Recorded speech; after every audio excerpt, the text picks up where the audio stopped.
জন্মাষ্টমী ব্রত পালন করলে কি হবে আর না করলে কি হবে আসুন জেনে নিই। জন্মাষ্টমী ব্রত পালনের 5টি উপকারিতা। 1.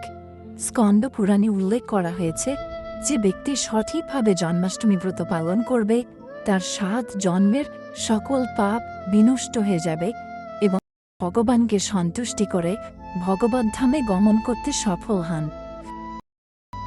স্কন্দ পুরাণে বলা হয়েছে জন্মাষ্টমী ব্রত স্ত্রী পুরুষ নির্বিশেষে সকল মানবেরই প্রতি বছর করা একান্ত কর্তব্য। এই ব্রত করিলে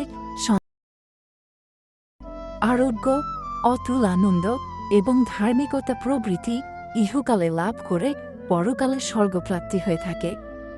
স্কন্দপুরাণে আরও লিখিত আছে জন্মাষ্টমী ব্রতের চতুর্বর্গ ফল লাভ হয়। 3. জন্মাষ্টমী ব্রত পালন করলে পুত্রবান হয়ে বিষ্ণুলোক প্রাপ্তি হয়। পুত্রার্থী হইয়া বর্ষে বর্ষে এই ব্রত করলে জীবের কোনো প্রকারের ত্রিতাভয় থাকে না। 4.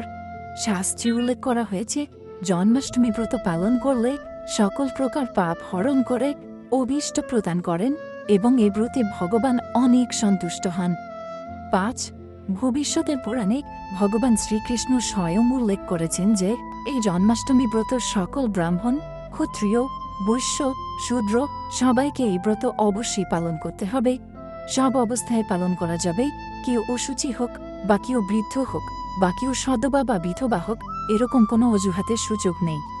যারা জন্মাষ্টমী ব্রত পালন করবে তারা শান্তি, নিরোগ, আনন্দ, প্রসিদ্ধ এবং ভগবানের অপার অশেষ কৃপায় লাভ করতে পারবেন। এবার আসি জন্মাষ্টমী ব্রত পালন না করলে কি হবে। জন্মাষ্টমী ব্রত পালন না করলে ভয়ঙ্কর বিপদ নেমে আসতে পারে জীবনে। 1. শ্রী বিষ্ণু রহস্যে ব্রহ্মা দেবতা নারদ মুনির মাধ্যমে জানিয়েছেন যে যে ব্যক্তি জন্মাষ্টমী ব্রত পালন না করে জন্মাষ্টমীর দিনে ভোজন করে শূদ্রান্ন ভোজনজনিত পাপ তাকে স্পর্শ করে এবং মৃত ব্যক্তির হাত থেকে ভোজন করলে যে পাপ হয় জন্মাষ্টমীর দিনে ভোজন করলে সেই পাপ তাকে স্পর্শ করে।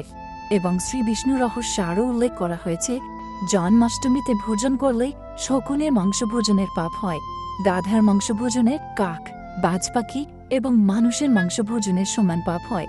ব্রহ্মা দেবতা আরও উল্লেখ করেছে এই দিনে যে ব্যক্তি ভোজন করবে তার অতীত ও বর্তমানে শতপুরুষ নারক যোনি লাভ করবে এবং ত্রিভুবনের সকল পাপ তাকে স্পর্শ করবে।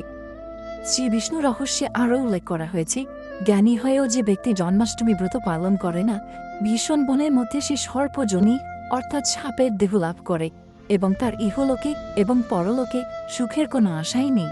এবং যে ব্যক্তি জন্মাষ্টমী ব্রত পালন করে না সে ব্রহ্ম হত্যা, গোহত্যা, নারী হত্যা, মদ্যপানের মতো সমান পাপ লাভ হয়। এখন আপনারা এর থেকে বুঝতে পারছেন যে জন্মাষ্টমী ব্রত পালন না করাটা কতটাই ভয়ঙ্কর আমাদের জীবনে। তাই অনুরোধ থাকবে সকলে এই জন্মাষ্টমী ব্রত পালন করার এবং ভিডিওটি শেয়ার করার। হরে কৃষ্ণ।